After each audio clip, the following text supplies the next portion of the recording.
Hi everybody. In my recent video, I went all over the place. I talked about several different topics. The video is called Globalist Power Play, Ecuador, Vitamin A, and Fruit Festival. So on the vitamin A topic, you may have heard me mention this recently. In some videos and in person, if you know me in person, I've been putting some new ideas out there about vitamin A. All right. So I'm going to respond to a comment that I received on the video.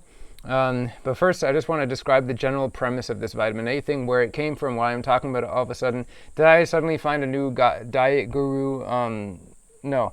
But there's some really interesting things regarding vitamin A that I think people should know. I think it's interesting to look into. If you're really interested in improving your health, learning about health and nutrition. So basically, there is a substance in food that can be found in various forms. Okay, so in plant foods it's called beta-carotene, but there are other forms of carotenoids that aren't as well known. And in the body, this converts into what's called the active or the animal form. And so it turns into, retinoic acid. You have several other forms involved as well. There's supplemental forms. It's all the same. Basically, when this was first discovered, nutritional science was just kind of a chop shop. It was an imprecise business. People were doing studies, they had no idea what they were doing. Scientists were just finding chemicals in food and putting names to them and trying to determine whether we needed them or not, assuming they were all good. So back in the early days, the Rockefeller family was funding research on dairy products. Their goal was to try to find things that they could extract out of dairy to try to sell to people that had a shelf life. They could extract things, and all of a sudden it has a 2-year shelf life instead of a 2-day shelf life. And you make more money that way, among other things. Of course, they also had a nefarious agenda to slowly kill people. But that's for another video. Whatever. Anyway, so the scientists discovered vitamin A, and just kind of, it was called a vitamin from the get-go. There was no question that it could be anything bad. And RDA was assigned. The RDA is questionable of vitamin A. The human body really, basically of retinol, which beta-carotene turns into, the body only needs a very tiny amount of it for certain cellular functions. So there were some questionable studies that established a supposed RDA, and then the FDA doubled it for no reason at all. They more than doubled it for no reason at all. And then even nowadays, despite the RDA being what it is, people still regularly consume 2 to 4 times more, or even higher than that, of this supposed vitamin, which actually is very toxic in the body when it accumulates. All right. And this problem became much worse in the 70s and 80s when the government started to mandate this substance be added to milk and other products. And now you see it added to all kinds of food. But not only is the government adding to foods, it's also being encouraged as part of various health fad diets. On any modern diet that you've heard of, people are getting too much, way too much. And the other thing is that, okay, so whether you're eating if you're into, health fad diets, I'm going to call them that, whatever, and say you're eating like a raw food diet or you're eating a carnivore diet, both those diets, there's all these guys on YouTube telling you to have tons of vitamin A, whether they're telling you to eat the rainbow and mono diet and lots of red and orange, bright, juicy fruits on the raw vegan YouTubers, or on the carnivore YouTubers, they're telling you to eat lots of liver and kidney and take cod liver oil supplements, cod oil, whatever it is. Anyways, they're all telling you to consume tons of this substance, which is not good for you. Anyways, so I got a comment on my recent YouTube video. I thought it would be good to respond to in a video because it illustrates something good about confirmation bias. Not trying to rip into the person who made the comment. It's actually a pretty good comment. He summarizes what he learned in the video that he watched, not my video, but the vitamin A video, and then kind of adds his own interpretation, which I think involves confirmation bias. So we're going to check out this guy. I'm assuming it's a guy, I don't know, Medi Waterflow, commented on my video. He said, by the way, I'm looking at my screen over here. That's why I'm not staring straight into your eyes, the viewer. He says, I just saw this 2-hour-long podcast at YouTube called Dr. Garrett Smith, Vitamin A is not a vitamin and is toxic to your health. Great, that's the best video I would recommend as like an intro to these ideas. By the way, Dr. Garrett Smith he's been a naturopath. He's been around for a long time, but only just a few years ago he discovered this vitamin A thing. A few years before that, Grant Jenner, who was actually just an engineer, not a health practitioner, he kind of stumbled along this whole vitamin A idea. Vitamin A is toxic. It's not really a vitamin. And he embarked on a quest to eat a diet containing almost no vitamin A whatsoever for 10 years. And he's on year 7 now. His health continues improving constantly. He solved all these horrible problems. His doctor told him he was going to die. Anyways, whatever. So anyways, the point is this guy, the guy in the comment who's making the comment, watched the video, and I think that's great. So because it's a rabbit hole, right? A lot of people don't like to get into new rabbit holes. They get overwhelmed because they've been failed so many times in the past by various gurus. Okay, he says, you're right. It is interesting to listen to. Dr. Garrett Smith, a.k.a. Nutrition Detective, right, that's his brand name, is a smart man for sure. He's very smart. Mind-blowing, great education. He says, the main colors of carotenoids are yellow, orange, or red, like the red in tomatoes and peppers, okay? The conclusion is that the thing the crazy people call vitamin A is not even a vitamin. Yeah, so the word vitamin conjures up images of something that's very good and necessary for us, and it's good that we consume lots of it, okay?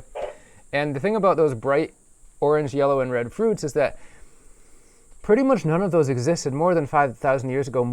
Pretty much all the things we eat nowadays, fruits and vegetables, were created and bred by humans around 5,000 years ago. So I know in the raw vegan fruitarian world, there's a lot of talk about hybrid, modern, industrial fruits versus ancient fruits, wild fruits or whatever. There's a lot that can be said about that topic. The important thing is when we breed fruits into existence from their wild ancestors, it's not necessarily a bad thing. It makes things that are once inedible become edible for us to eat, and that's generally good for us. And we increase the sugar content. That's not necessarily a bad thing because all the cells in the body run on glucose. And we do other things, but we can also increase. Generally, we get rid of toxins when we breed stuff. That's the important thing. Wild fruit that would kill us, we can breed it to the point where there's almost none of that toxin that would kill us anymore, and that's great. Like wild annonas, you would die if you ate it. Wild avocados, you might die if you ate it. The modern versions are whatever toxin that would kill us instantly if we ate it is not there anymore. Okay. Now, what we can do inadvertently and subconsciously is the chemicals that would make the fruit addictive, make it like really visually appealing, like bright red or bright orange, or the chemicals that would accumulate in our body over many years and kill us very slowly, those we might even increase the quantity of, all right? So that's a little word about beta-carotene that colors those fruits. Something being really brightly colored is usually nature's way of telling you it's toxic. It just doesn't kill us right away. All right, where was I in this comment? Okay, so yeah, he says the conclusion is that the thing crazy people call vitamin A is not even a vitamin, right? So the beta-carotene and the other carotenoids are going to be converted by the liver into other forms and eventually detoxed out of the body. Okay, so he continues to kind of summarize the video, right? Which is stuff Garrett Smith says in the video. Vitamin A is all the same. Vitamin A in its synthetic form or natural form, it doesn't matter, it's all bad. This is true. People in the carnivore and paleo world always say, well, it's only the synthetic form that's bad. The natural form, you could eat liver all day and you'll be fine. That's just stupid. And he says, however, the problems most occur for those who are supplementing with vitamin A and eating a sad diet. Because on a sad diet, it's quite easy to get a vitamin A overdose. This I disagree with. I don't think it's a problem. It says that most occur for people who are supplementing. You can achieve supplemental levels just from a normal diet. There are foods that are so high in vitamin A that most of us eat so regularly that it's no difference whether you're taking a supplement or eating these foods. Now, if you're doing both, then that really sucks. Now, whether you're eating a sad diet or a raw vegan diet or a carnivore paleo diet, in all of those cases, you're probably getting way too much vitamin A. Okay, so I don't think it most occurs for those. I mean, they can get the worst problems, but okay. And then he continues. Summarizing the video happened up to this point. Now it's a bit of editorializing, so everyone should be careful of their confirmation bias. I have it too, right? So he says, but for plant eaters / vegans, it's only going to be a problem if you are juicing a very high amount of carrots daily, or juicing watermelon, or dark leafy greens like spinach and kale juice, right? I disagree. And I think it's easy for someone who is a raw vegan or fruitarian, is eating that way, to kind of get that from Dr. Smith. But Dr. Smith does not say that raw vegans are kind of exempt from that, right? So it's very easy for somebody who is eating a raw vegan fruitarian diet, kind of believes in those ideas, to watch Dr. Garrett Smith and kind of get that from what he's saying, even though he didn't say that. He does mention at one point in one of his videos that, he thinks that one of the reasons why raw vegans don't have severe problems with their massive beta-carotene intake is that they also have a very massive fiber intake, so a lot of it's being pushed out. When you eat watermelon, lots of watermelon, papaya, and nothing else, and your elimination comes out in the toilet and it's the same color, it's like looks like papaya or looks red like watermelon, that color is beta-carotene that has fortunately not been absorbed into your body. Now you're still absorbing a huge amount, right?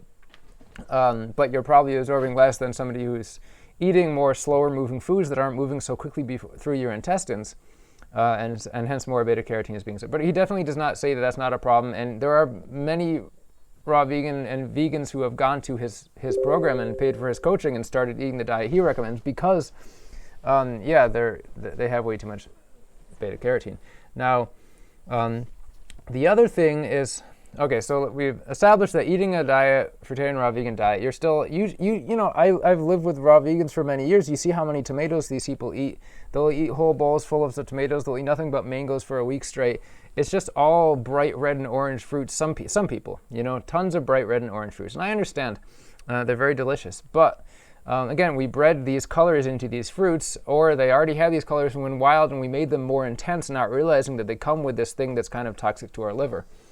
Okay, so the comment continues. Okay, then you can get vitamin A toxicity if juicing those things often, right? So he says on a raw vegan diet, you can only get vitamin A, or generally you only have problems with vitamin A if you juice these things a lot, okay? And he says, even on a raw vegan diet, vitamin A is not going to be a problem for those that like to eat a watermelon every day or eat papaya or mangoes every day.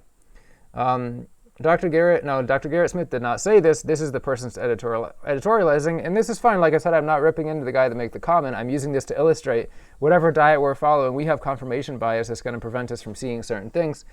Dr. Garrett also mentioned in the video, it's best to avoid algae and warns against taking certain supplements and da-da-da-da-da. Okay, great. Anyways, okay, so that's that. The other thing to remember for raw vegans and fruitarians and anyone really, so you have a big bucket and there's a tap above it and it drips maybe once every 5 minutes, just one drip. It might take 25 years for the bucket to fill up with water, but it's a barrel, but it's eventually going to fill up. And once it's full, every single drip that goes in is going to spill out the side.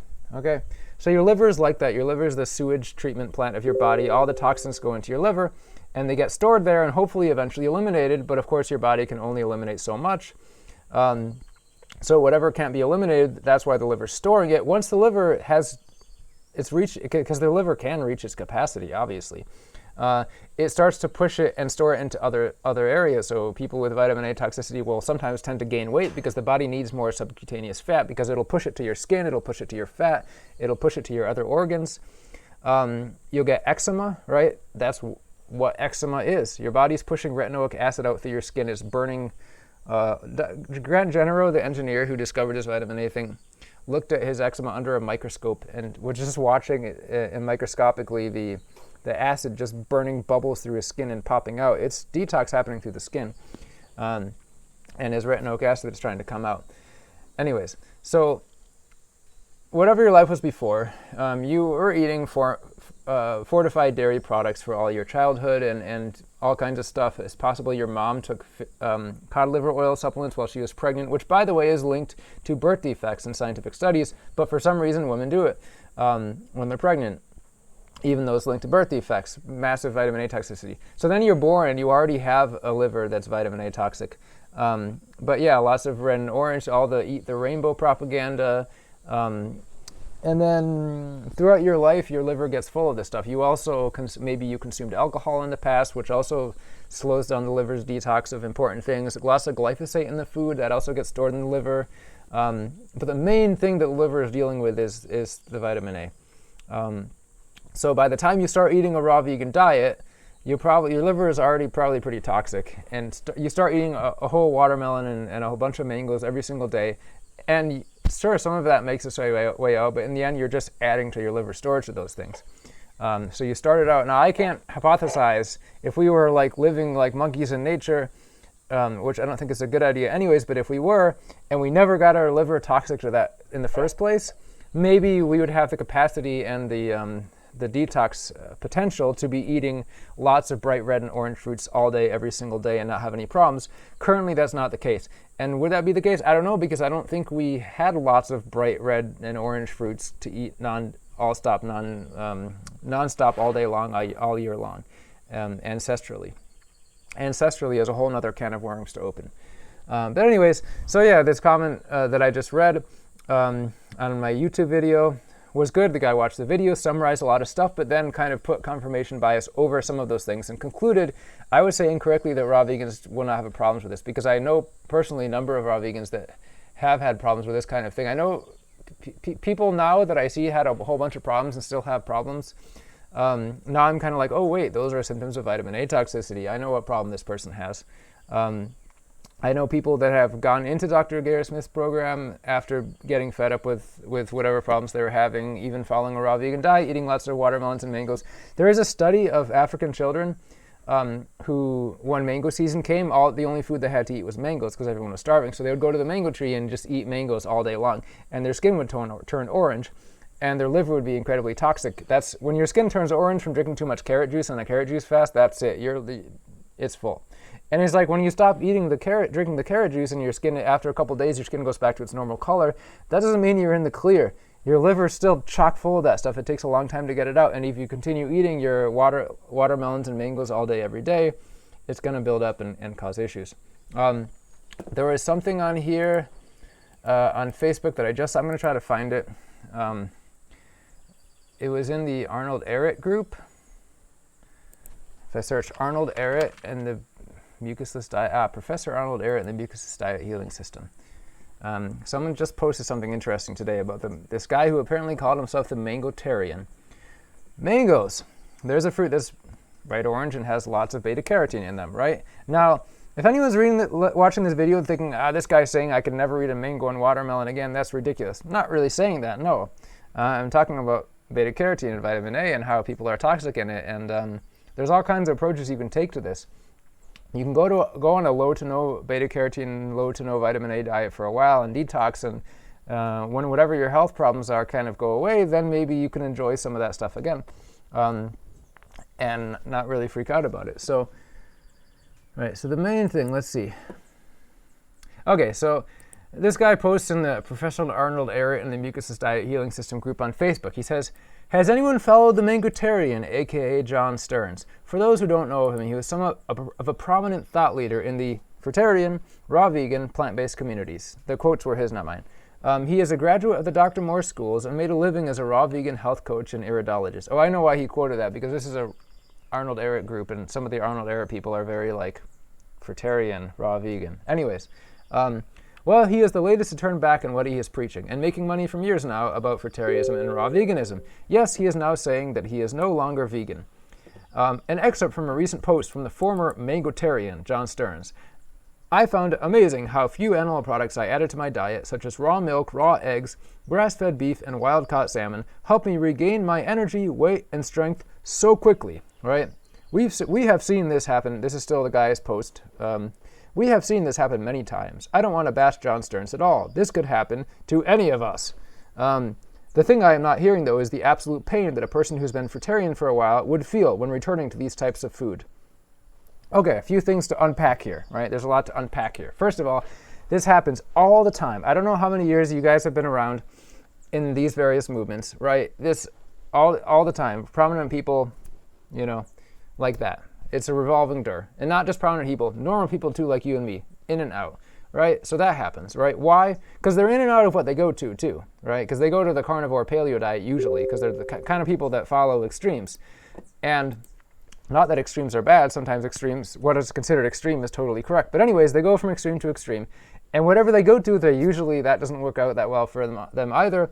And you know why? Usually because of vitamin A, because that's the one thing that the raw vegan, fruitarian, and the paleo primal Michaela Peterson diet things all have in common is way too much beta-carotene and vitamin A. That's the missing link, right? That's called finding common ground with your enemy, all right? So he says he added things to his diet: raw milk, raw eggs. Egg yolks are very high in vitamin A. Milk is also high in that. Grass-fed beef, unless he's eating beef liver, that's almost no vitamin A. And the salmon, I don't know specifically about salmon, but fatty fish tend to be very high in vitamin A. And wild-caught salmon, doesn't matter where you're getting it from, it's very high in lead and PCBs and arsenic and all kind of crap. Anyways, he says he helped him regain his energy, weight, and strength so quickly. Probably not so much vitamin A detox, because he's still getting a lot from his a lot of vitamin A from his other animal products, the milk and the eggs. So I don't think his health improvements were because of a vitamin A detox. I think in this case it was because of things that I talked about in previous videos that long-term fruitarian or raw vegans tend to get, which are things like zinc deficiency, copper toxicity, DHA deficiency, various other things that I've mentioned in previous videos, okay?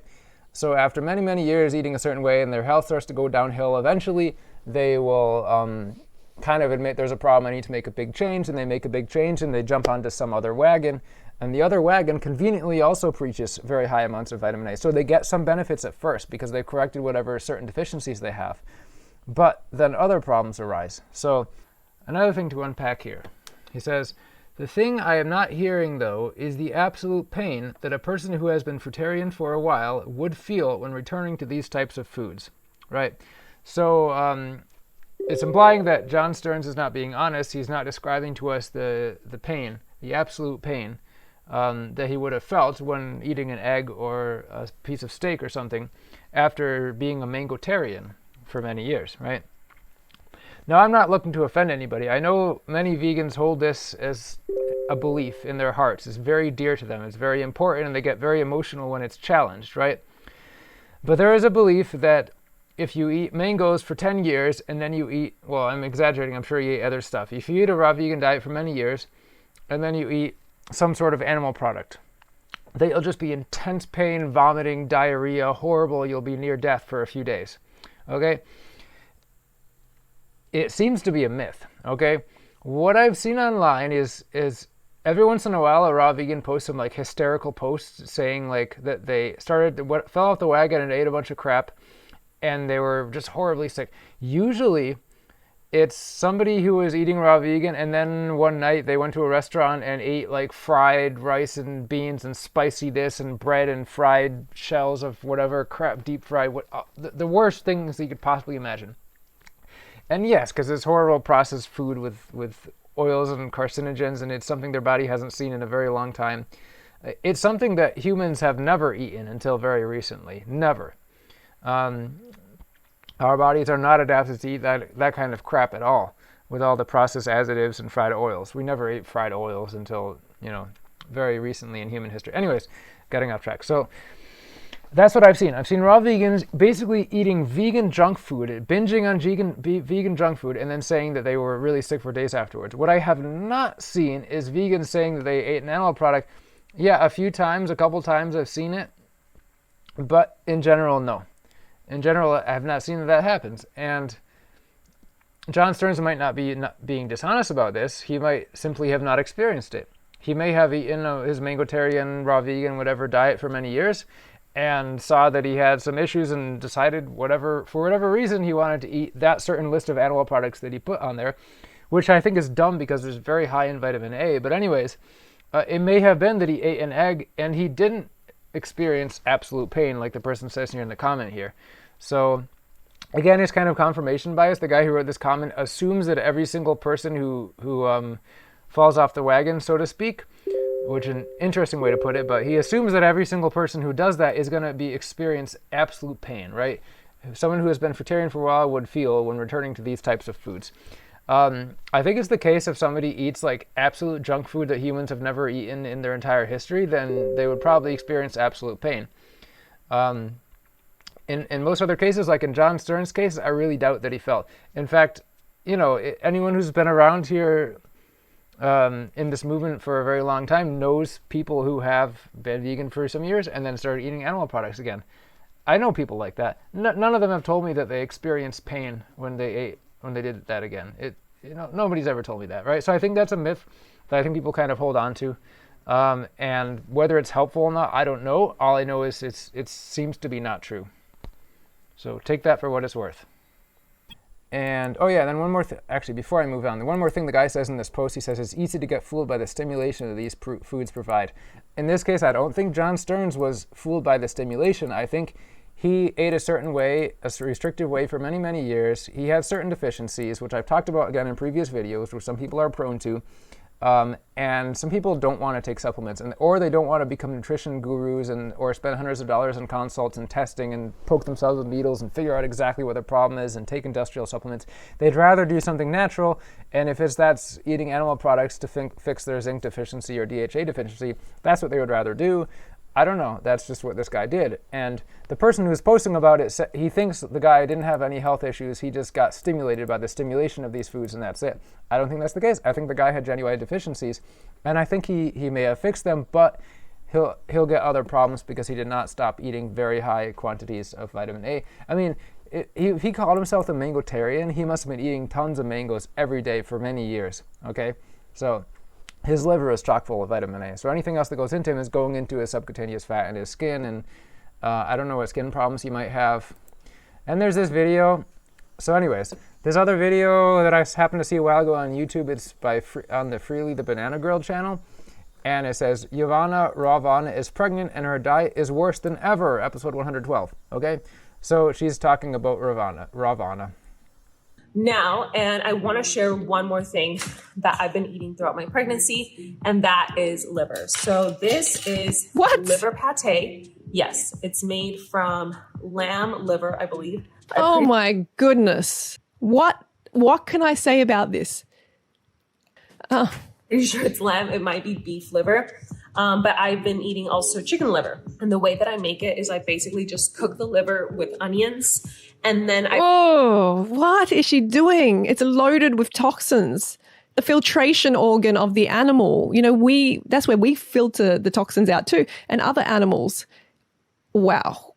That toxic load, that's really, really unsafe for her during pregnancy. This is nuts, right? I processed it with butter and some herbs, and then I sealed it with some tallow. But that's not disgusting enough. You got to put the bovine butter in there too. Just don't eat like this. That's all I can say.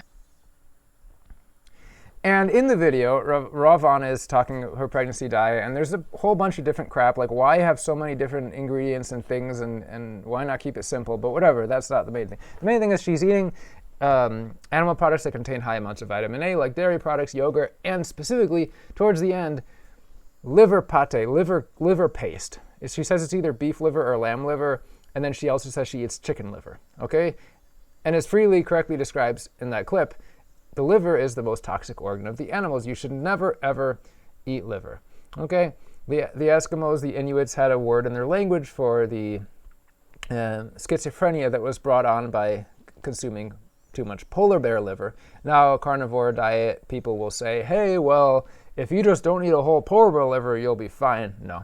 No liver, ever. Very bad. Don't go down that path. If you're going to eat the carnivore, paleo, whatever diet, stick to muscle meats. Don't be an idiot and eat organ meats like liver. The first mouse that my cat ever ate, he left the liver on the floor, okay?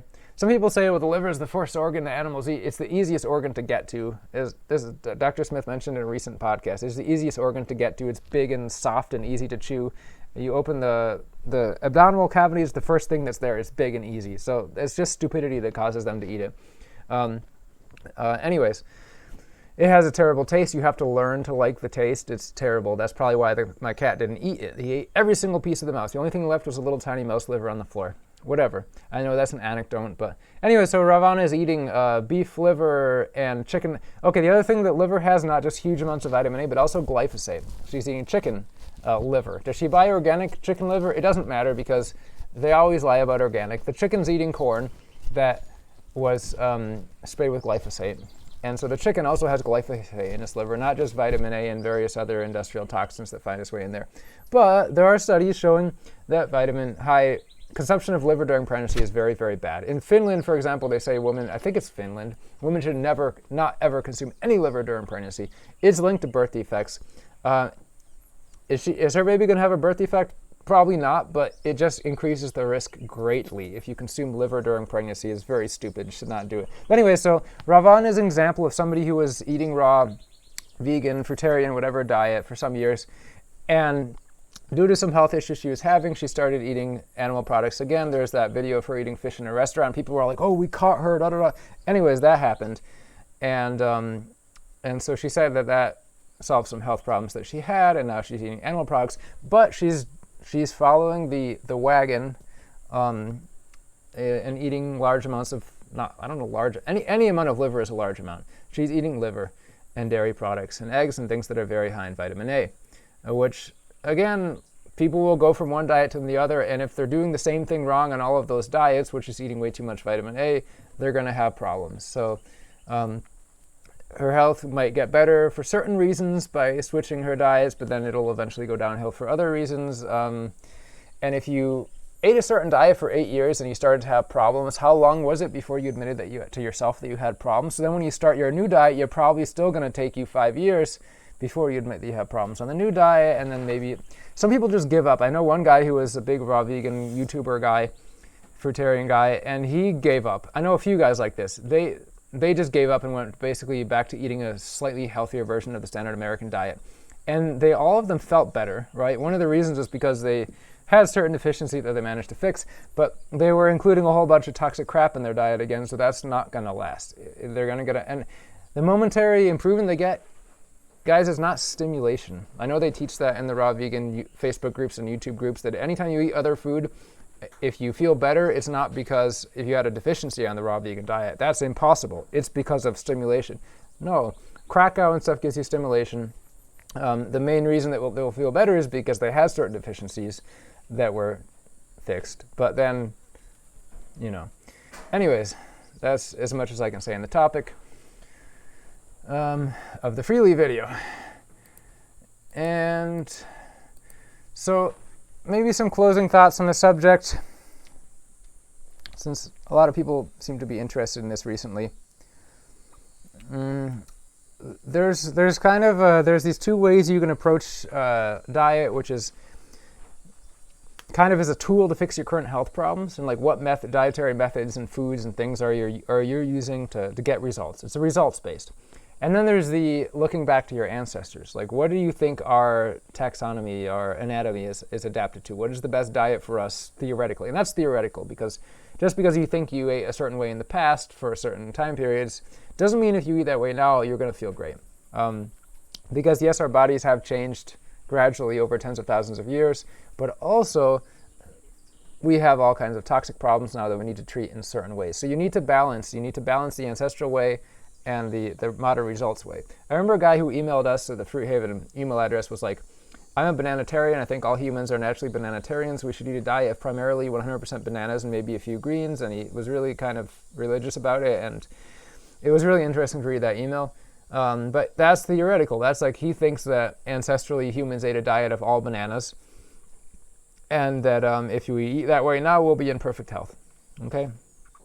And I don't know how long he's tried that for. Similar people I know that have had such similar, like really, really strict views about one or a certain kinds of fruit, those are the ones that are most likely to give up and start eating crap again, or swing wildly between various diets. Like you start eating, you eat the monomeal orange juice diet for 6 months, and then next thing you know, you're on the Michaela Peterson diet. There's a guy here at Free Haven who left, and he was back in his country after being here for like 6 months, and we see a video of him making like a cow brain and blueberry smoothie, and then he was making a raw liver and blueberry and strawberry smoothie. Just massive vitamin A, because when you give up on a certain diet and you go on YouTube, the first thing you see is a bunch of people telling you, oh, I failed at vegan, let's try the super, super, super high vitamin A approach to the carnivore diet. It's silly. Anyway, so the other mistake people make is assuming that it was natural for us to eat the same diet all year round, which is obviously, I don't know why people think this. I even thought this for many years. It's just this weird mistake we make in our brains because we're brought up that in a society where you can do that. And we even tell ourselves, we recognize that to some extent, and we say like, well, yeah, in ancestral times we wouldn't have nuts year round. They only come in season, or fatty fruits only come in season. And we use that to justify like a pure breatharian watermelon diet. But then we don't stop and think, and wait a second, that means just in general, it would never have been possible to eat the same diet year round. For example, even in the tropics, even in the tropics, there are many months of the year when there's pretty much no wild fruits. Okay, some of them are kind of staggered and have differing seasons, but generally there's just one peak season, and the rest of the year there's very little wild fruit. So that idea that's a trash idea. Okay. that you could just eat wild fruits year-round in the jungle and be perfectly satisfied. It's a trash idea. It's so then we breed fruits, but most fruits are not ever-bearing. There are some fruits that are ever-bearing, but even the ever-bearing fruits usually still have a peak season, and then randomly throughout the year they'll give their fruit here or there. But most fruits are seasonal. Some fruits are ever-bearing, like bananas and papayas. The idea being that, that you can't eat the same diet year-round in a theoretical, natural, ancestral environment. In Europe, right, so the European, shall we say, races have a history of around 40,000 years. In Europe, depending on, archaeological evidence, for around 30, 40,000 years, 45,000 years since humans arrived there.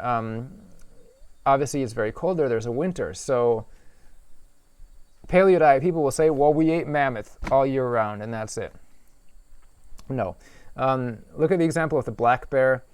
I've mentioned this in numerous videos in the past. Right? The black bear is obviously considered to be a carnivorous animal, but when berry season comes, they eat lots of berries. They exist only on berries, right? Because it doesn't make sense to spend all your energy hunting small animals when you could just sit there at the berry bush like a fat lard and just stuff your face all day. So they sent biologists out there to watch them, and they calculated that a single black bear will consume up to 180,000 berries in a single day during berry seasons. Obviously, when it's not berry season, the bear is going to be consuming small animals and various other things. The point being, we have a carnivorous animal that switches to pure fruitarian, pure 100% raw vegan fruitarian for a significant amount of time each year. Okay? So European hunter-gatherer tribes who are eating primarily mammoth for a certain number of months, let's say 6 months of the year, obviously probably weren't eating mammoth for the entire year. They probably ate large amounts of wild fruits and vegetables, as is indicated by fossil evidence. They ate a varied mixed diet. They did not eat a carnivore diet. That doesn't make any sense. But even, people living in the tropics would have had to eat something else during times of the year that the fruit was very low. Now you might say, but the bonobos and the chimpanzees, right, they managed to find fruit year-round. There are times of the year where they can find less fruit, and those are times of the year where they will eat more animal products and also more leafy greens. The other thing to consider, they have much bigger colons, so they can eat much more roughage and leafy greens. Their bodies are also designed to handle more toxins than ours, so there are fruits that would kill us or make us sick that they can eat perfectly fine. They eat totally tasteless, bland, tiny fruits that they have to spend many hours a day eating because of the fruits that they eat sometimes have very low flesh-to-seed ratio. Anyways, just to throw some ideas out there, one mistake you might be making is assuming that whatever natural diet you are theoretically thinking that humans are designed to eat, whether that's the Mangotarian diet, the watermelon juice diet, the breatharian diet, the paleo diet, the Michaela Peterson diet, whatever diet is you think is the perfect human diet, already you're wrong, because it's virtually impossible that humans anywhere ate the same diet year-round. In fact, it may have changed drastically throughout the year. Other mistake you might be making, like the guy whose comments I read at the beginning of the video did a great job watching Dr. Gary Smith's video and summarizing some of the points, but then some of the summary he made was actually his own summary and kind of wishful thinking. Okay, I eat this diet, therefore this diet must be good. So when I watched this video saying that this is the problem with basically all diets, you kind of interpret it in a way that favors what you're doing. And that's natural. We all do that. We have to see when we're doing that. Kind of poke holes in our own ideas there. All right, I don't want to go on for any longer. So that's the vitamin A thing. It's really interesting to look into. It's really interesting to experiment with. People I know, myself included, that have experimented with very low vitamin A and beta-carotene intake generally have had very good results. I don't know anybody that's had bad results. The idea is very compelling. There are many scientific studies if you watch some of Gary Smith's videos and read Grant Generu, his ebooks, or look at his website. There is a lot of scientific backing for this idea. It didn't just come out of nowhere. And the global elites are definitely involved because Bill Gates has been funding GMO rice in Africa that has beta-carotene added to it, claiming that everyone in Africa is vitamin A deficient, which they really actually aren't. That's all I got to say. Have a great day, folks. Comments, questions below.